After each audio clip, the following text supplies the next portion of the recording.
पहला प्रश्न है कि निम्नलिखित काव्य कृतियों में से कौन सी कृति प्रबंध काव्य नहीं है? इनमें से कौन सी कृति है जो प्रबंध काव्य नहीं है? चंडी चरित्र, रामचरित, सुजान चरित, सुजाना हित प्रबंध, इनमें से कौन सी है जो प्रबंध काव्य के अंतर्गत नहीं आती है? तो इसमें डी इसका राइट आंसर है। सुजाना हित प्रबंध यह प्रबंध काव्य के अंतर्गत नहीं आती है। अगला प्रश्न है कि हिंदी को संघ की राजभाषा बनाने का जो प्रस्ताव संसद में पारित हुआ उसके प्रस्तावक कौन थे? तो उसके प्रस्तावक थे श्री गोपाल स्वामी अयंगर, ये इनके प्रस्तावक थे। अगला प्रश्न, वर्तमान भारतीय गणतंत्र में हिंदी भाषा किस विशेष भाषा के रूप में मान्य है? राष्ट्रभाषा, संचार भाषा, माध्यम भाषा या राजभाषा? तो इसका जो राइट आंसर है वो है राजभाषा के रूप में, यानी कि वर्तमान भारतीय गणतंत्र में जो हिंदी भाषा है वो राजभाषा के रूप में मान्य है। और ये अनुच्छेद 343 संविधान के अनुच्छेद 343 में संघ की राजभाषा हिंदी और लिपि देवनागरी घोषित की गई है।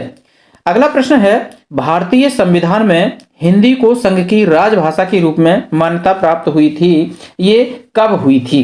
तो इसका राइट आंसर है 14 सितंबर 1949 ईस्वी को।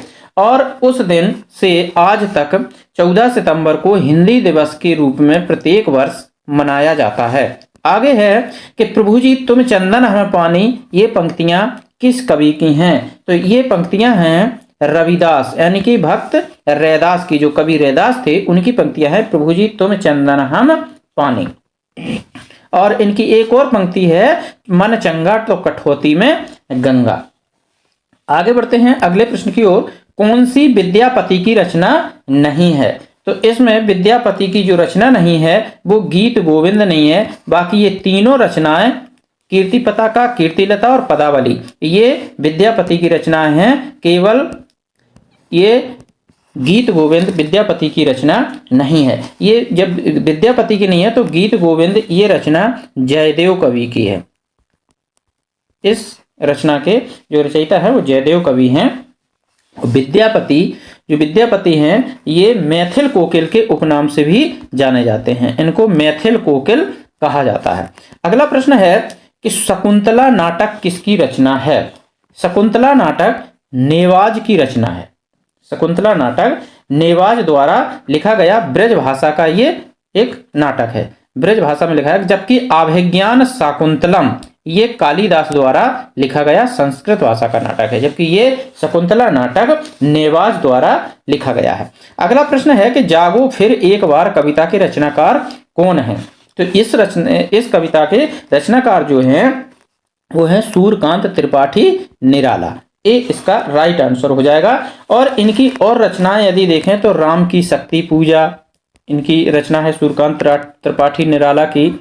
और अन्य रचनाएं हैं कि प्रेयसी, सरोज, बहुत सारी रचनाएं इन्होंने की हैं। तोड़ती पत्थर, जूही की कली, भिक्षुक, बहुत सारी रचनाएं इन्होंने की हैं, संध्या सुंदरी वगैरह। तो दिनकर जी ने ये रचना की है जागो फिर एक बार। अगले प्रश्न की ओर बढ़ते हैं। निम्नलिखित में से कौन सा मतीराम का ग्रंथ नहीं है? तो इसमें जो रस विलास है वो मतीराम का ग्रंथ नहीं है, बाकी रसराज, ललित ललाम और छंदसार ये मतीराम के ग्रंथ हैं। जबकि इसमें जो रस विलास है ये मतीराम का ग्रंथ नहीं है। तो रस विलास है किसका? तो ये है कवि देव का, ये जो देव कवि थे उनका है रस विलास। आगे बढ़ते हैं। गुरु ग्रंथ साहिब में किस कवि की रचनाएं संकलित हैं? तो गुरु ग्रंथ साहिब में कबीर की रचनाओं का संकलन किया गया है। आगे है कि अजगर करे न चाकरी, पंछी करे न काम। और अगली पंक्तियां हैं कि दास मलूका कह गए सबके दाता राम। तो ये पंक्तियां जो हैं वो मलूक दास की हैं, ये पंक्तियां मलूक दास की हैं। और मलूक दास के गुरु का नाम था पुरुषोत्तम, पुरुषोत्तम नाम था इनके गुरु का। और इनकी जो रचनाएं थीं वो थीं अलखवानी,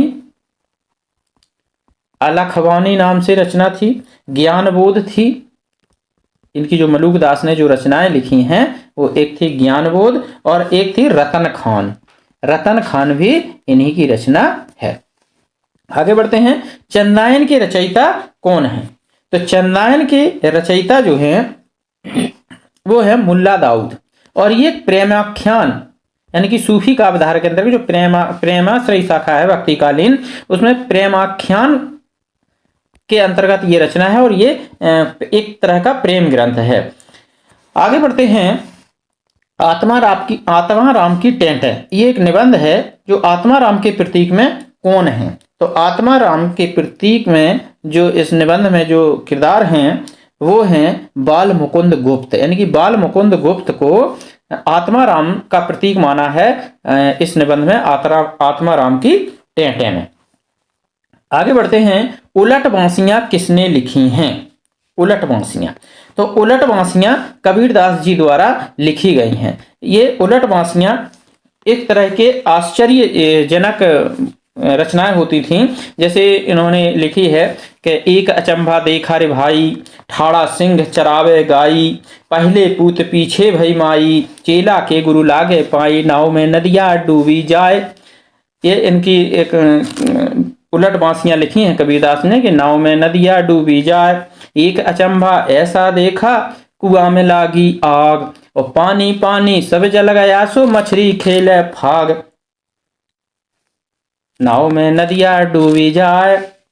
और एक अचंभा ऐसा देखा, कैसा कि चींटी चढ़ी पहाड़ पर, नौमन तेल लगाए, और हाथी को कन्या लहें, सो ऊंट को लटकाए, रामधई नदिया डूबी जाए, नाव में नदिया डूबी जाए। ये कबीरदास जी की उलट बांसियां हैं जिनको हम उलट बांसियों के नाम से जाना जाता है, जो इसमें सभी आश्चर्य भरा हुआ है। जैसे कि एक अचंभा देखा रे भाई, ठाड़ा सिंह चरावे गाई, मतलब सिंह शेर जो है, सिंह माना होता है शेर, और शेर गाय को कैसे चरा सकता है। सभी आश्चर्यजनक रचनाएं लिखी हैं इसमें उलट बांसियों में। और पहले पूत पीछे भाई माई, मतलब पहले पुत्र कैसे हो जाएगा, माता पीछे हुई बाद में हुई, और चेला के गुरु लागे पाई, गुरु चेला के पैर लग रहा है, यानी कि सभी उलट बांसियां हैं। ये मतलब उल्टे पुल्टे अर्थ इसमें दिखाए गए हैं इन रचनाओं में। तो ये कबीरदास जी की उलट बांसियां रचनाएं हैं। चलिए नेक्स्ट प्रश्न की ओर बढ़ते हैं। प्रेम मार्गी कवि नहीं हैं, ऐसे इनमें से कौन से कवि हैं जो प्रेम मार्गी कवि नहीं हैं? तो ये कवि जो हैं वो हैं सूरदास जी।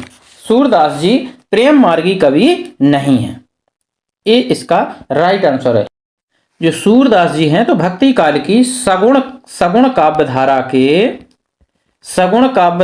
के कृष्णाश्रयी शाखा के कवि हैं सूरदास जी। कृष्णाश्रयी शाखा, प्रेमाश्रयी शाखा के कवि नहीं है, कृष्णाश्रयी शाखा के कवि हैं सूरदास जी। आगे बढ़ते हैं अगले प्रश्न की ओर। कीर्ति लता की भाषा क्या है? कीर्ति लता की भाषा कौन सी है? तो ये देखिए, कीर्ति लता की भाषा अवहट्ट भाषा में लिखा गया। ये एक विद्यापति द्वारा, यानी कि जो कीर्ति लता जो लिखा गया है ये अवहट्ट भाषा में विद्यापति द्वारा लिखा गया एक ग्रंथ है। अगला प्रश्न है कि तुलसीदास के गुरु कौन थे? देखिए, तुलसीदास के दो गुरु थे। एक तो थे नरहरियानंद। नरहरियानंद जो गुरु थे, नरहरियानंद, ये दीक्षा गुरु थे। इनके दीक्षा गुरु के नाम से ये थे। और जो दूसरे गुरु थे वे शिक्षा गुरु थे।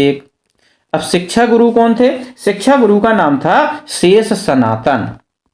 जो तुलसीदास के जो गुरु थे वे थे शेष सनातन। ये दो गुरु थे तुलसीदास जी के।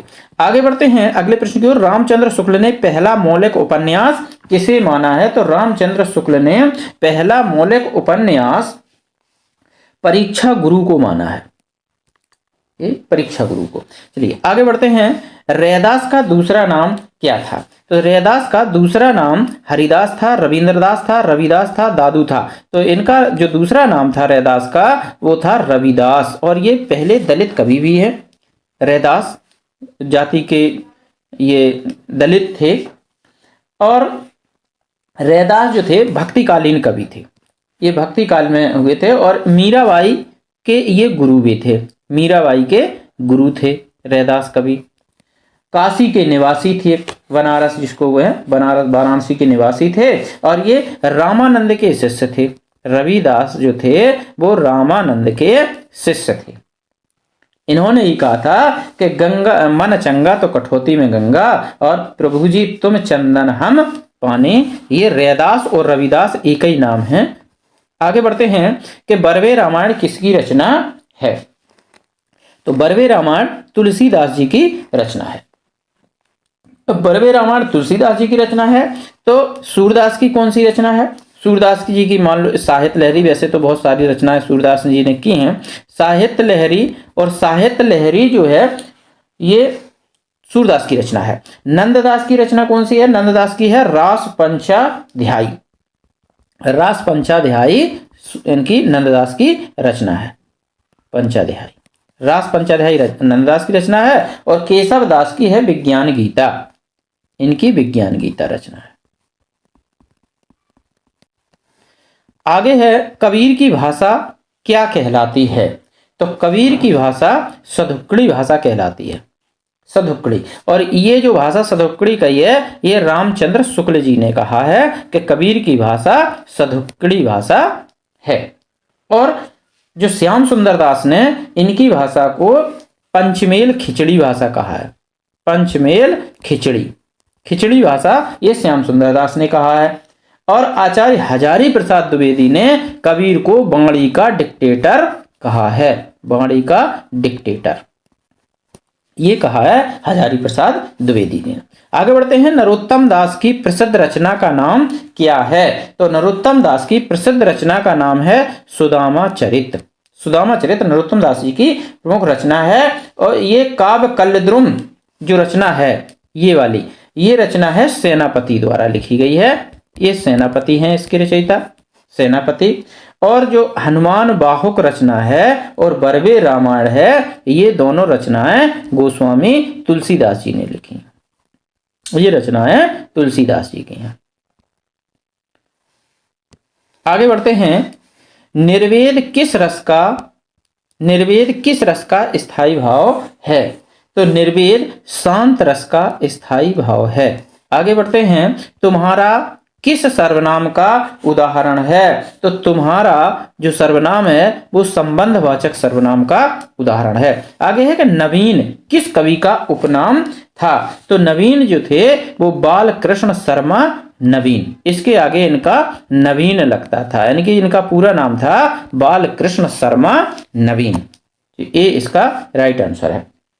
और जो माखनलाल चतुर्वेदी हैं, इन्हें माखनलाल चतुर्वेदी को एक भारतीय आत्मा के नाम से जाना जाता है, यानी कि इनका जो उपनाम के नाम से जाने जाते थे एक भारतीय आत्मा, ये माखनलाल चतुर्वेदी जी को कहा जाता था।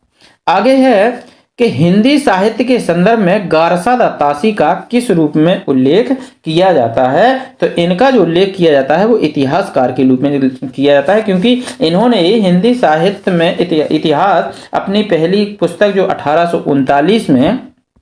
1839 ईस्वी में एक पुस्तक लिखी थी फ्रेंच भाषा में, जिसका नाम था इत्वार दाला लिटरेचर एंदोस्तानी, ये वाली इन्होंने रचना की थी। और इसमें सर्वप्रथम इन्होंने हिंदी साहित्य के इतिहास का वर्णन किया था। आगे है राहुल सांकृत्यायन की आत्मकथा का क्या नाम है। तो ये आत्मकथा है मेरी जीवन यात्रा। और इस जो आत्मकथा है राहुल सांकृत्यायन की, ये 5 खंडों में विभक्त है। इन्होंने अपने पूरे उसकी जीवन की इसमें घटनाओं का वर्णन किया है। ये 5 खंडों में विभाजित है। अगला प्रश्न है कि खड़ी बोली गद्य के विकास का मूल आधार बना। कौन सा मूल आधार बना खड़ी बोली गद्य के विकास का। तो इसका इसका कलकत्ता तक फैला जाना, ये भी नहीं है। फोर्ट विलियम कॉलेज के पाठ्यक्रम में सम्मिलित कर लिया जाना, नहीं। और हिंदी रचनाकारों द्वारा पद में इसका प्रयोग कर देना, नहीं। खड़ी बोली के व्याकरण का मानवीकरण हो जाना, ये वाला बिल्कुल राइट आंसर है। यानी कि खड़ी बोली गद्य के विकास का मूल आधार है, खड़ी बोली के व्याकरण का मानवीकरण हो जाना। अगला प्रश्न है कि कबीर के निर्गुण पंथ का आधार भारतीय वेदांत और सूफियों का प्रेम तत्व है, यह विचार किसका है, यानी कि ये कथन किसका है। तो ये कथन है आचार्य रामचंद्र शुक्ल जी का, ये इसका राइट आंसर हो जाएगा। अगला और अंतिम प्रश्न है इस वीडियो का कि प्रकाशन वर्ष के आधार पर जयशंकर प्रसाद के कहानी संग्रहों का सही क्रम क्या है। इनके जो कहानी संग्रह हैं उनका सही क्रम क्या है, तो ये सही क्रम है, देखिए छाया। सबसे पहली इनकी कहानी आई थी छाया जयशंकर प्रसाद की, जो कि 1912 में प्रकाशित हुई थी। 1912 में छाया आई थी। उसके बाद आई प्रतिध्वनि, जो कि 1926 ईस्वी में आई थी। 1926 में प्रतिध्वनि। और आकाशदीप जो कहानी आई थी, ये छाया, प्रतिध्वनि, आकाशदीप। आकाशदीप आई थी 1929 ईस्वी में। ये इनका क्रम है कहानी लिखने का। और लास्ट में है इंद्रजीत, तो इंद्रजाल है 1936 ईस्वी में आई थी ये, 1936 ईस्वी में।